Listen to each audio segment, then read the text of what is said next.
अपनी बुद्धि से सबको हरा दो।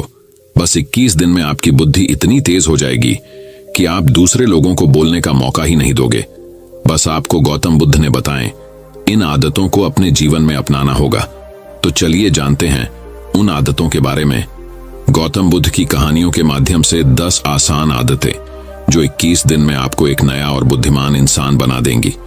दोस्तों, कहानी शुरू करने से पहले कमेंट में नमो बुद्धाय लिखकर वीडियो को लाइक जरूर करें। तो चलिए शुरू करते हैं इस कहानी को। एक गुरु अपने शिष्यों को प्रवचन दे रहे थे। वो बोल रहे थे कि हजारों मील का सफर भी सिर्फ एक ही कदम से शुरू होता है। देखा जाए तो अपनी जिंदगी में लक्ष्य हम सभी तय करते हैं, अपने लिए ख्वाब बुनते हैं, खुद को लेकर कई सारे सपने भी देखते हैं, लेकिन अपने लक्ष्य, अपनी मंजिल के पीछे भागने की बजाय ज्यादातर लोग अपने उन ख्यालों के पीछे भागते रह जाते हैं जिनका शायद सच्चाई से कोई वास्ता ही नहीं है, जो सिर्फ उनके दिमाग की एक उपज है। इन सभी गैर जरूरी ख्यालों के पीछे भागते हुए वह इस बात का अंदाजा लगाने की कोशिश भी नहीं करते कि वो ख्याल सकारात्मक है या नकारात्मक सच है, या उनके दिमाग की सिर्फ एक उपज है, या वह किसी और से प्रभावित है, उसका सच्चाई से कोई संबंध है भी या नहीं। और शिष्यों, इसीलिए ज्यादातर लोग अपनी मंजिल तक नहीं पहुंच पाते और जीवन भर असफल रह जाते हैं। गुरु यह सब बोल ही रहे थे कि तभी एक शिष्य खड़ा होता है और गुरु से कहता है, गुरुदेव, आपने ये तो बता दिया कि ज्यादातर लोग असफल क्यों होते हैं, लेकिन क्या आप हमें यह बता सकते हैं कि हम सफल कैसे हो सकते हैं? वो कौन सी छोटी छोटी आदतें हैं जो हमें सफलता के लिए तैयार करती है और फिर सफलता के शिखर तक पहुंचाती है? गुरु ने शिष्य का पूरा प्रश्न बड़े ध्यान से सुना और फिर हाथ के इशारे से उसे बैठने का आदेश देते हुए अपने सभी चीजों से कहा, जीवन में सफल होने के लिए सिर्फ जोश और इच्छा शक्ति का होना ही आवश्यक नहीं है, क्योंकि ये दोनों चीजें सिर्फ हमें प्रेरित करके हमसे काम की शुरुआत करवा सकती है, लेकिन पूरे जोश और उत्साह के साथ लंबे समय तक अपने लक्ष्य पर टिके रहने और दूर के बड़े लक्ष्यों को हासिल करने के लिए हमें उन आदतों को अपनी रोजमर्रा के जीवन का हिस्सा बनाना पड़ेगा जो व्यक्ति को सफलता के लिए तैयार करती है और उसे सफल बनाती है। तो आज मैं आपको 10 ऐसी आसान आदतों के बारे में बताऊंगा जिनको अगर आपने अपने जीवन का हिस्सा बना लिया तो सिर्फ 30 दिनों में आप अंदर से एक बिल्कुल ही अलग इंसान बन जाएंगे और खुद के भीतर एक गजब की सकारात्मक ऊर्जा और जो उसको महसूस करेंगे, जो आपको सफलता के शिखर तक पहुंचाएगी। तो उन सफल आदतों की श्रेणी में पहली आदत है, अपने दिन की शुरुआत धन्यवाद के भाव के साथ करेंगे। सुबह जैसे ही आपकी आंख खुले तो कुछ भी सोचने से पहले, कुछ भी करने से पहले, बिस्तर से उठने से पहले अपने दोनों हाथों को जोड़कर आसमान की तरफ देखते हुए जिसकी शक्ति पर आप विश्वास करते हैं उसका आह्वान करते हुए उन 3-4 चीजों को याद कीजिए जिसके लिए आप ईश्वर की उन 3-4 लोगों, चीजों या घटनाओं के लिए ईश्वर का आभार व्यक्त कीजिए जिनकी वजह से आपके जीवन में बेहतरी आई है, आप ज्यादा खुशहाल और समृद्ध हुए हैं। ज्यादातर मौकों पर हमारे जीवन में, हमारे घरों में, हमारे परिवारों में, हमारे आसपास के माहौल में एक ही वो इंसान होता है जो हमारे सबसे ज्यादा दुख हो और परेशानियों का कारण होता है, लेकिन हमारे आसपास 99% लोग अच्छे होते हैं। हमारे जिंदगी में 99% चीजें बहुत अच्छी है, लेकिन अगर हम बुरे इंसान पर, बुरी घटनाओं पे, बुरी परिस्थितियों पे, बुरे परिणामों पर ध्यान देंगे तो फिर पूरा दिन हमें उस तरह की चीजें और मिलेंगी। लेकिन अगर हम शुक्रगुजार हैं अपने जीवन की 99% अच्छी चीजों के लिए, तो फिर हमारे पास और अच्छा चलकर जरूर आएगा। ये जो आभार व्यक्त करने की आदत है, ये हमारी मानसिकता को सुबह सुबह ही बदल कर रख देती है और सकारात्मक तरीके से अपने दिन की शुरुआत करने में मदद करती है। इस अभ्यास को करने में बहुत थोड़ा सा ही समय लगता है, लेकिन यह आपके पूरे दिन के काम करने के तरीके, आपकी मानसिकता और आपके विचारों को पूरी तरह से बदल कर रख सकती है। सफल आदतों की श्रेणी में दूसरी आदत है, आपको हर दिन व्यायाम जरूर करना चाहिए। आप चाहे दौड़ लगाए, कसरत करें, योगासन करें या फिर प्राणायाम, लेकिन आपको हर सुबह कोई ना कोई ऐसी क्रिया जरूर करनी है जिसमें आपके शरीर को मेहनत करनी पड़े, उसे पसीना बहाना पड़े। यह इंसानी शरीर बना ही मेहनत करने के लिए है। इसे हर समय आराम देने से यह निष्क्रिय, कमजोर और रोगग्रस्त हो जाता है। व्यायाम करना न सिर्फ आपके शरीर को फायदा पहुंचाता है, बल्कि ये आपके दिमाग और आपके मानसिक क्षमताओं को बढ़ाने में भी कमाल करता है। रोज व्यायाम करने से आपका शरीर और मन मजबूत होता है। आपके अंदर एक अलग ही आत्मविश्वास और तेज का जन्म होता है जो आपकी सफलता की राह में आपके सहायक बनते हैं। सफल आदतों की श्रेणी में तीसरी आदत है, लक्ष्य निर्धारित करो और अपने दिन को योजना के अनुसार चलाओ। रात में सोने से पहले ही अगले दिन के 3 सबसे महत्वपूर्ण कामों को निश्चित कर लो और उन्हें लिख लो। फिर उसी के अनुसार अपने पूरे दिन की योजना बनाओ और उस पर अमल करो। अगर कोई व्यक्ति योजना बनाकर अपने दिन की शुरुआत नहीं करता और कोई सभी काम कभी भी करता है, तो ऐसा व्यक्ति कभी भी अपने पूरे दिन का सदुपयोग नहीं कर सकता। हालांकि ज्यादातर लोगों को पता होता है तो उनके लिए कौन सा काम महत्वपूर्ण है और कल उन्हें कौन सा काम करना चाहिए, लेकिन फिर भी वो लोग उस काम को पूरा नहीं कर पाते और उसे टालते रहते हैं। और जो व्यक्ति अपने काम को समय पर पूरा न करके उसे लगातार टालता रहता है, ऐसा व्यक्ति कभी भी बड़ी सफलता हासिल नहीं कर सकता। ज्यादातर लोगों का अपने काम को समय पर पूरा ना करना और उसे लगातार कल पर टालते रहने का सबसे बड़ा कारण है उनके अंदर आत्म अनुशासन का ना होना। क्योंकि जो व्यक्ति आत्मा अनुशासित हैं, वो अपना हर काम समय पर पूरा करता है। सफल आदतों की श्रेणी में चौथी आदत है, आपको हर दिन कुछ ना कुछ नया सीखना चाहिए या फिर कुछ ना कुछ नया पढ़ना चाहिए। अगर आप अपना दिन का समय अपने लिए कुछ नया सीखने, पढ़ने या विकास के कामों में नहीं लगा रहे हैं, तो फिर आप चाहें कितनी ऊंचाइयों पर हो, कितने ही समझदार और बुद्धिमान हो, आप जिंदगी में हारने ही वाले हैं, आप नीचे गिरने ही वाले हैं। किसी बुद्धिमान व्यक्ति ने कहा है कि सीखना कभी बंद नहीं होना चाहिए, क्योंकि लगातार अभ्यास से ही व्यक्ति महान ऊंचाइयों को हासिल कर सकता है। सीखने का कोई भी तरीका हो सकता है, जैसे अच्छी किताबें पढ़ना, अपने क्षेत्र के सबसे सफल लोगों की बातें सुनना, रोज अपने काम का अभ्यास करना इत्यादि। अगर आपको दुनिया के 1% सफल लोगों में शामिल होना है, तो लगातार सीखते रहने की आदत को अपने जीवन का अभिन्न हिस्सा बनाना ही पड़ेगा। सफल आदतों की श्रेणी में 5वीं आदत है, कम खाओ और अच्छा खाओ। यहां अच्छा खाने से मतलब है संतुलित आहार, यानी ऐसा भोजन जो पोषक तत्वों से भरपूर हो और आपके शरीर को कोई नुकसान न पहुंचाए। देखा जाए तो भोजन हमारे शरीर के लिए औषधि है। भोजन शरीर के लिए सब कुछ है, क्योंकि शरीर को औषधि तो हम कभी कभार ही देते हैं, लेकिन इसे भोजन हर दिन देते हैं तो हमारा शरीर कैसा होगा, ये हमारे भोजन की गुणवत्ता और उसकी मात्रा पर निर्भर करता है। क्योंकि शरीर को चलाने वाले सारे पोषक तत्व भोजन से ही मिलते हैं। इसीलिए कोई ऐसा भोजन मत करो जिसमें कोई पोषक तत्व ही ना हो और जिसे पचाना हमारे शरीर के लिए बोझ बन जाए। ज्यादा तला भुना और बासी भोजन मत खाओ। 3 सफेद झरों से जितना हो सके उतनी दूरी बना लो। पहला सफेद जहर है चीनी, दूसरा सफेद जहर है नमक और तीसरा सफेद जहर है मैदा। चीनी और मैदा से तो हमारे शरीर को कोई भी पोषक तत्व नहीं मिलता और इन्हें पचाना भी शरीर के लिए बहुत मुश्किल होता है। इसलिए इनका सेवन कम से कम करो। भोजन मन भरने के लिए नहीं, पेट भरने के लिए करो। जब भूख लगी तभी भोजन करो और हमेशा अपनी भूख से थोड़ा सा कम खाओ। रात में जितना जल्दी हो सके उतना जल्दी भोजन करने का प्रयास करो। अपने आहार में जीवित भोजन जैसे फल, हरी सब्जियां, साबुत अनाज, सूखे मेवे भी इत्यादि का सेवन जरूर करो। सुबह उठते ही खाली पेट पानी पियो। भोजन करने से पहले पानी पियो, लेकिन भोजन करने के तुरंत बाद पानी कभी मत पियो। भोजन हमेशा शांतचित्त और प्रसन्न मन के साथ करो और भोजन ग्रहण करते समय उसका पूरा आनंद लो। हम जैसा अपने शरीर को भोजन देते हैं, यह उसी के अनुसार काम करने लगता है। इसीलिए अपने भोजन और उसकी गुणवत्ता का ध्यान रखो। सफल आदतों की श्रेणी में 6ठी आदत है, उनके साथ हर दिन थोड़ा सा समय बिताओ जो आपसे सच्चा प्रेम करते हैं, आपकी परवाह करते हैं, जैसे आपके माता पिता, भाई बहन या फिर आपके सच्चे मित्र। ये एक आदत आपके परिवार में खुशी और शांति लाती है। परिवारजनों के बीच प्रेम और एकता बढ़ती है, जिससे आप ज्यादा खुश और शांत रहने लगते हैं। पारिवारिक तनाव कम होने की वजह से अपने जरूरी कामों पर ज्यादा ध्यान दे पाते हैं और ज्यादा अच्छे परिणाम हासिल कर पाते हैं।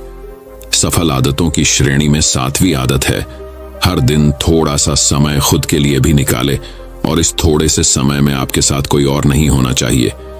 यह आपका अपना समय है जिसमें आप अकेले एकांत में रहेंगे, खुद के बारे में चिंतन करेंगे, खुद की अच्छाइयों और बुराइयों के बारे में विचार करेंगे, अपने भविष्य के बारे में सोचेंगे, अपने काम के बारे में सोचेंगे, अपने भीतर उतरने का प्रयास करेंगे। इन एकांत के पलों का उपयोग आप खुद को और भी बेहतर तरीके से जानने और समझने में करेंगे। इस समय आप खुद की कमियों के बारे में विचार करेंगे और उन्हें कैसे ठीक कर सकते हैं, इस पर मंथन करेंगे। सफल आदतों की सूची में 8वीं आदत है समय का सही प्रबंधन करना, उसका सही उपयोग करना। जिंदगी दिनों, महीनों और सालों में गिनी जाती है, तो जिसने अपना दिन संभालना सीख लिया उसका महीना संभल जाएगा, और जिसने अपने महीने संभालने सीख लिए उसके साल संभल जाएंगे, और जिसके साल संभल गए उसकी पूरी जिंदगी संभल जाएगी। इसीलिए अपने दिन को सही तरीके से संभालना सीख लो। जो सबसे महत्वपूर्ण काम है उन्हें सबसे पहले खत्म करो। जिंदगी के किसी भी क्षेत्र में देख लो, घंटे तो सबके पास 24 ही होते हैं, लेकिन इन्हीं 24 घंटों में कुछ लोग कमाल कर जाते हैं। अपने एक हैं जीवन में ना जाने कितने सारे काम कर जाते हैं, लेकिन दूसरी तरफ ज्यादातर लोग छोटे छोटे कामों में ही उलझे रह जाते हैं और जीवन भर यही कहते रहते हैं कि इस काम के लिए समय नहीं है, उस काम के लिए समय नहीं है। तो आखिर समस्या कहाँ है? समस्या है अपने समय का सही प्रबंधन न कर पाना। सफल आदतों की श्रेणी में 9वीं आदत है रात में जल्दी सोएं और सुबह जल्दी उठे। जो व्यक्ति सुबह जल्दी उठता है उसे कुछ अतिरिक्त समय मिल जाता है सबसे महत्वपूर्ण कामों को खत्म करने का, जैसे ध्यान का अभ्यास, व्यायाम, किताबें पढ़ना इत्यादि। सुबह जल्दी उठकर ध्यान का अभ्यास करने से दिन भर मन शांत और प्रसन्न रहता है। इसके साथ ही सुबह जल्दी उठकर काम शुरू करने से व्यक्ति का काम समय पर पूरा हो जाता है और वह बेवजह की चिंता और तनाव से बच जाता है। सुबह जल्दी उठकर काम खत्म करने से व्यक्ति के अंदर एक ऐसा अनुशासन जन्म लेता है जो उसे सफलता के शिखर तक पहुंचा सकता है। सफल आदतों की श्रेणी में 10वीं आदत है वीर्यनाश, धूम्रपान और मदिरापान से बचे। ये तीनों ही काम ऐसी बुरी लत है जो निश्चित रूप से आपको पीछे ले जाने वाली है। ये तीनों ही काम आपके मानसिक और शारीरिक स्वास्थ्य के लिए बहुत ही हानिकारक है। वीर्यनाश आपके तेज और कांति को खत्म करता है और साथ ही आपको शारीरिक व मानसिक रूप से कमजोर बनाता है। हालांकि इन तीनों ही चीजों को छोड़ना आसान नहीं होता, लेकिन अगर आप चाहे तो मजबूत इरादे और दृढ़ इच्छा शक्ति के बल पर इन्हें छोड़ सकते हैं, इनसे निजात पा सकते हैं। इतना कहने के बाद गुरु ने अपना प्रवचन समाप्त कर दिया और वह मौन हो गए। यह देखते ही सभी चीजें समझ गए कि अब यहां से जाने का समय हो चुका है। उन सब ने इस जानकारी के लिए गुरु का धन्यवाद किया और वहां से चले गए। तो दोस्तों, उम्मीद करता हूं आपको इस कहानी से एक अच्छी सीख मिली होगी। ये कहानी आपको कैसी लगी हमें कमेंट बॉक्स में कमेंट करके जरूर बताएं। अब चलिए दोस्तों, जानते हैं कि अपने बुद्धि को सबसे तेज और धारदार कैसे बनाएं। तो चलिए हमारे दूसरे कहानी की शुरुआत करते हैं। दूसरी कहानी बुद्धिमानी से जुड़ी गौतम बुद्ध की कहानी। एक गांव में एक लड़का था जिसका दिमाग बहुत तेज था।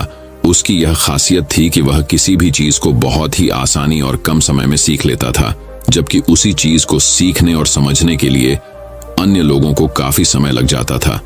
लड़के की यह ख्याति दूर दूर तक फैल गई। सभी लड़के की तारीफ में कहने लगे कि उसके जितना बुद्धिमान कोई नहीं है।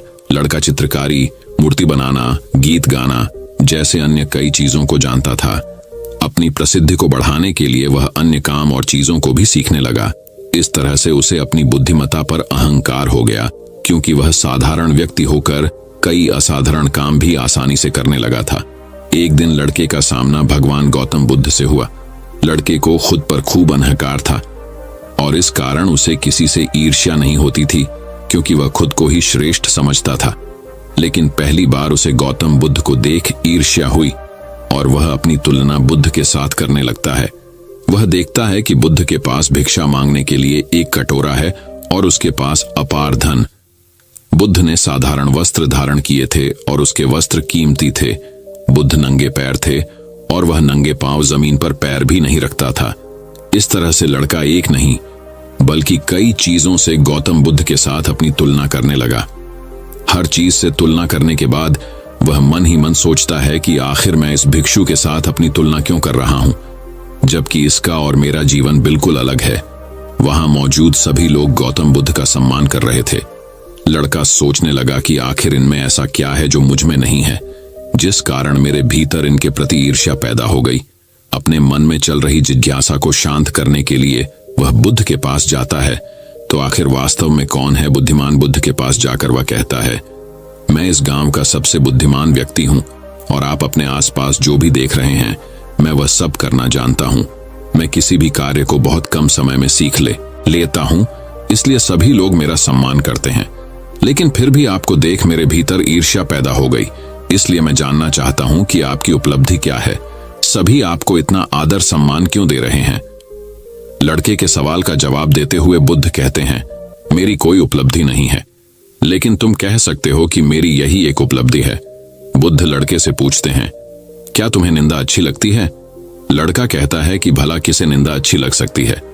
बुद्ध कहते हैं कि जो तुम्हें अच्छा और बुरा लगता है मैं इनसे भी ऊपर हूं। मुझे ना निंदा सताती है और ना अपनी प्रशंसा से प्रसन्न होता हूं। यही अंतर है तुम में और मुझ में।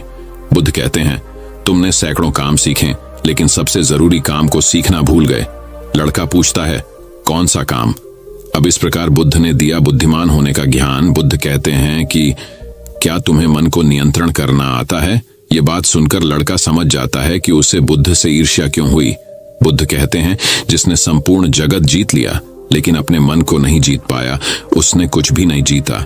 वहीं जिसने अपने मन को जीता लेकिन अपना सब कुछ गंवा दिया, फिर भी उसने सब कुछ जीत लिया। बुद्ध की यह बात सुन लड़के का अहंकार टूट गया। उसने बुद्ध से कहा कि क्या आप मुझे अपने मन को जीतना सिखा सकते हैं? बुद्ध कहते हैं, जरूर, लेकिन इसके लिए मैं तुम्हारी सभी उपलब्धियां छीन लूंगा। लड़का कहता है, मैं तैयार हूं। इसके बाद से ही लड़का ध्यान लगाने लगता है, क्योंकि ध्यान से ही मन को वश में किया जा सकता है। तो दोस्तों, अब चलिए बढ़ते हैं हमारे तीसरी कहानी की तरफ। तीसरी कहानी, दिमाग की धार को कैसे तेज करें। लगभग हम सभी लोग जानते हैं और साइंस भी यह सिद्ध कर चुका है कि हम हमारे दिमाग का मैक्सिमम 10% ही यूज कर पाते हैं और इसमें से ज्यादातर हमारा दिमाग बचपन में ही सब कुछ सीखता है और सबसे ज्यादा एक्टिव रहता है, क्योंकि हम हर रोज कुछ न कुछ नया कर रहे होते हैं। रोज पढ़ते हैं, नए नए खेल खेलते हैं और हमेशा एक्टिव रहते हैं। किंतु जैसे जैसे हम बड़े होते हैं, हमारे रोज के कामों में इतने व्यस्त हो जाते हैं कि कुछ नया करने और सीखने का मौका ही नहीं मिलता। लेकिन यदि हम अपने दिमाग को धार देते रहे तो हम दुनिया में जल्दी आगे बढ़ सकते हैं। यह सीखा मैंने इस कहानी से। अफ्रीका में एक पेड़ काटने वाली कंपनी थी, जिसमें वहां के लोग पेड़ काटने का काम करते थे, जिसमें जॉन नाम का एक वर्कर था जो पिछले 8 सालों से पेड़ काटने का काम कर रहा था। उसी कंपनी में एक बिल नाम का नया वर्कर लगता है और एक ही साल में उसकी सैलरी बढ़ जाती है और प्रमोशन भी मिल जाता है। ये बात जॉन को पता लगती है तो वह कंपनी के मैनेजर के पास जाता है और कहता है, सर, इस कंपनी में मेरे साथ अन्याय हो रहा है। मैनेजर बोलता है, नहीं जॉन, इस कंपनी को मैं मैनेज करता हूं, ऐसा तो कुछ नहीं है। अगर तुम्हें कोई प्रॉब्लम है तो मुझे बताओ। जॉन बोलता है, सर, मैं पिछले 8 साल से काम कर रहा हूं लेकिन मेरा प्रमोशन नहीं हुआ और सैलरी भी वही है, लेकिन बिल जो कि 1 साल पुराना ही है, उसकी सैलरी बढ़ गई और प्रमोशन भी हो गया, जबकि प्रमोशन तो मेरा होना चाहिए था। इसके बाद मैनेजर बोलता है, देखो, तुम बहुत ईमानदार और मेहनती हो, मैं यह बात मानता हूं, लेकिन कंपनी के नियम के अनुसार जो ज्यादा पेड़ काटता है उसे ज्यादा सैलरी मिलती है और प्रमोशन भी जल्दी होता है। तुम पहले भी रोज 4 पेड़ काटते थे और अब भी 4 पेड़ ही काटते हो, लेकिन वह रोज 8 पेड़ काटता है, इसलिए उसे जल्दी प्रमोशन मिला। तुम भी रोज 8 पेड़ काटो, तुम्हें भी प्रमोशन मिल जाएगा। यह बात सुनकर जॉन लौट जाता है और रोज से ज्यादा मेहनत करता है और ज्यादा देर तक काम करता है। कुछ दिनों के बाद जॉन फिर मैनेजर के पास आता है और बोलता है, सर, मैं अब ज्यादा मेहनत कर रहा हूं और ज्यादा समय तक काम करता हूं, लेकिन फिर भी मैं रोज सिर्फ 5 पेड़ ही कर पाता हूं। बिल रोज 8 पेड़ कैसे काटता है? मैनेजर ने कहा, यह बात तो तुम्हें बिल ही बता पाएगा, तुम बिल से जाकर पूछ लो। अगले दिन जॉन बिना संकोच किए बिल के पास जाता है और पूछता है कि बिल, तुम रोज 8 पेड़ कैसे काट लेते हो? मैं पूरी मेहनत करके भी सिर्फ 4 से 5 पेड़ ही काट पाता हूं। क्या तुम मुझे बता सकते हो कि तुम पेड़ कैसे काटते हो? बिल कहता है, पहले तुम बताओ जॉन की तुम अपनी कुल्हाड़ी को धार कब लगाए थे? जॉन, मैंने पिछले हफ्ते ही धार लगाई थी। बिल कहता है, मैं हर पेड़ काटने के बाद 2 मिनट का समय निकालता हूं और अपनी कुल्हाड़ी को धार देता हूं, और जो पेड़ तुम 2 घंटे में काटते हो वह मैं 1 घंटे में ही काट देता हूं। धार देने वाले 2 मिनट मेरे आने वाले 58 मिनट बचा देते हैं और मैं रोज 8 पेड़ काट लेता हूँ। यह सुनकर जॉन बिल को धन्यवाद देते हुए चला जाता है। सिर्फ ज्यादा समय और ज्यादा मेहनत से कुछ नहीं होने वाला, इसके साथ साथ उसे अपनी कुल्हाड़ी को धार देते रहना पड़ेगा। जब भी वह धार देना बंद कर देगा, उस समय से उसके कार्य पर प्रभाव पड़ना शुरू हो जाएगा। जॉन अपनी कुल्हाड़ी में धार देकर काम शुरू करता है और कुछ ही दिनों में वह भी प्रमोशन ले लेता है। इस कहानी से हमें यह सीख मिलती है कि दोस्तों, हमें हमेशा ही अपनी लाइफ में कुछ न कुछ सीखते रहना चाहिए और अपने दिमाग को धार देना चाहिए, चाहे हमारी उम्र कुछ भी क्यों ना हो। मैंने कुछ दिनों पहले सत्य नाडेला, जो कि माइक्रोसॉफ्ट के सीईओ बने हैं, उनके बारे में पढ़ा था कि वह आज भी नए नए कोर्स ज्वाइन करते रहते हैं और नई नई किताबें पढ़ते हैं। उन्हें आज भी नया सीखने में कोई संकोच नहीं है और शायद इसीलिए वह इतनी बड़ी पोजीशन पर है। सक्सेस वही होते हैं जो समय के साथ बदलते हैं और प्रगतिशील रहते हैं। जिस तरह तालाब का पानी एक जगह स्थित होकर कुछ ही दिनों में सड़कर बदबू देना शुरू कर देता है, लेकिन नदी जो हमेशा बहती रहती है, प्रगतिशील होती है, उसका पानी साफ होता है। उसी तरह से जो लोग नई नई चीजें पढ़कर और सीखकर अपने दिमाग को धार देते हैं, वही दुनिया में आगे बढ़ते हैं। तो दोस्तों, चलिए बढ़ते हैं हमारे चौथी कहानी की तरफ। चौथी कहानी, दोस्तों, बहुत समय पहले की बात है। चंदनपुर नाम का एक राज्य हुआ करता था। चंदनपुर का राजा बड़ा ही दानी और प्रतापी था। उसके राज्य में सब खुशहाल थे, पर राजा एक बात को लेकर बहुत चिंतित रहा करता था कि धर्म व दर्शन पर लोगों के विचारों में सहमति क्यों नहीं बनती। एक बार राजा विभिन्न धर्मों के उपदेशकों को आमंत्रित किया और एक विशाल कक्ष में सभी को एक साथ रहने का प्रबंध करते हुए कहा, अब अगले कुछ दिनों तक सब एक साथ रहेंगे और आपस में विभिन्न धर्मों और दर्शनों पर विचार विमर्श करेंगे, और जब सभी के विचार एक मत हो जाएंगे तो मैं आपको ढेरों उपहार देकर यहां से विदा करूंगा। और ऐसा कहते हुए राजा वहां से चला गया। कक्ष में घोर विचार विमर्श हुआ। सभी अपनी अपनी बात समझाने में लगे रहे, पर कुछ दिन बीत जाने पर भी वे एक मत नहीं हो पाए। पड़ोसी राज्य में रहने वाले एक महात्मा जी को जब ये बात पता चली तो वह तुरंत राजा से मिलने पहुंचा। उसने कहा, हाय राजन, मैंने सुना है कि तू बड़ा दानी है, क्या तू मुझे भी दान देगा? महात्मा जी बोले, अवश्य, बताइए आपको क्या चाहिए? राजा बोला, महात्मा जी, मुझे तेरे अनाज के गोदाम से कुछ अनाज चाहिए। राजा, जी बिल्कुल, आप मेरे साथ आइए। राजा उन्हें गोदाम तक ले गया। वहां पहुंचते ही महात्मा जी बोले, अरे ये क्या राजन, तुम्हारे गोदाम में तो तरह तरह के अनाज रखे हैं, तुम इन सब की जगह कोई एक ही अनाज ही क्यों नहीं रखते? राजा को यह सुन थोड़ा अचरज हुआ और वह बोला, यह कैसे संभव है? अगर मैं गेहूं, चावल, दाल इत्यादि की जगह बस एक अनाज ही रखूंगा तो हम अलग अलग स्वाद और पोषण के भोजन कैसे कर पाएंगे? और जब प्रकृति ने हमें इतने ढेर सारे अन्न दिए हैं तो बस किसी एक अन्न का ही प्रयोग करना कहां की बुद्धिमानी है?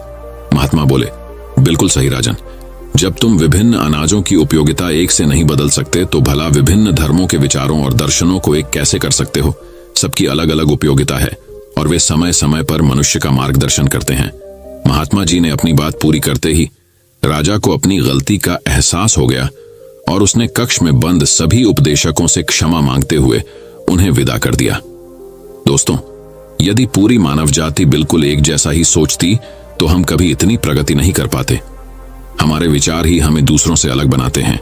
अगर कभी आपका विचार औरों से मेल ना खाए तो इसमें घबराने की जरूरत नहीं, बल्कि यह देखने की जरूरत है कि पूरी पिक्चर में आपका विचार कहां फिट हो सकता है।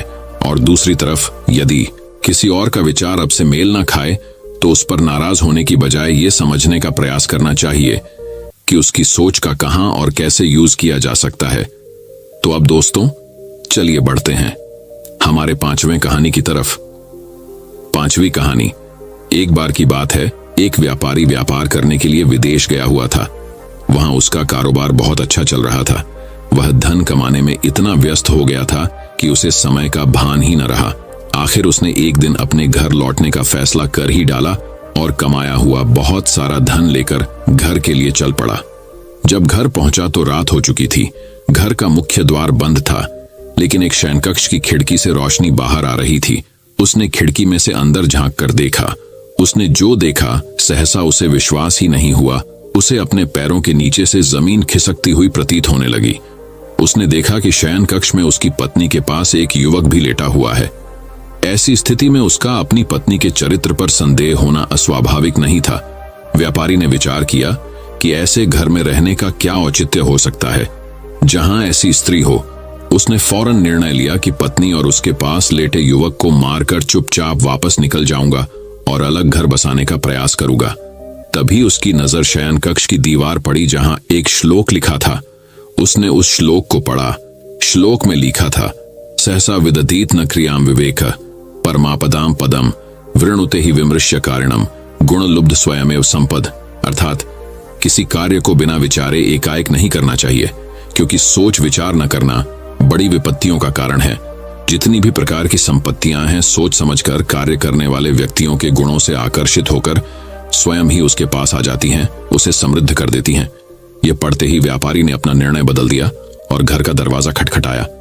पत्नी ने दरवाजा खोलने से पहले काफी पूछताछ की और जब वह पूरी तरह से आश्वस्त हो गई कि दरवाजा खटखटाने वाला उसका पति ही है, तो उसने शीघ्रता से दरवाजा खोल दिया।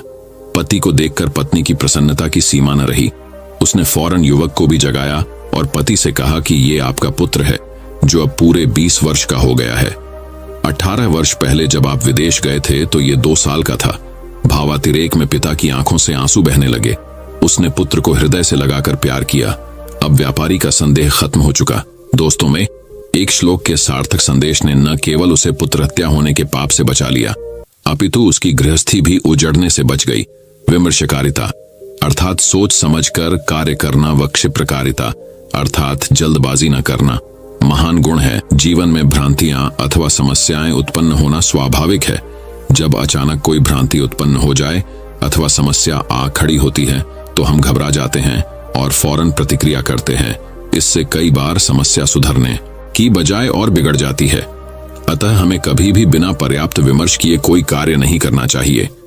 कहा गया है कि जल्दी का काम शैतान का होता है। जिस प्रकार से रोग का उपचार करने के लिए उसका सही निदान अनिवार्य है, उसी तरह से कोई समस्या हो अथवा भ्रांति को दूर करने के लिए भी पर्याप्त विचार विमर्श करना अत्यंत आवश्यक है। दोस्तों, मैं उम्मीद करता हूं कि यह कहानी सुनने से आपके जीवन में अच्छे बदलाव आए होंगे। आपको इस वीडियो से क्या सीखने मिला, ये कमेंट करके जरूर बताएं और अपने परिवार, दोस्तों या आपके करीबी इंसान के साथ ये कहानी शेयर करके उन्हें भी इस ज्ञान से परिचित करवाएं। बाकी अगर आपको यह वीडियो दिल से अच्छी लगी हो तभी इस वीडियो को लाइक कर देना, और आपने अब तक इस चैनल को सब्सक्राइब न किया हो तो चैनल को सब्सक्राइब भी जरूर कर देना। आपका हर दिन शुभ हो और खुशियों से आपका जीवन भरा रहे। धन्यवाद। नमो बुद्धाय।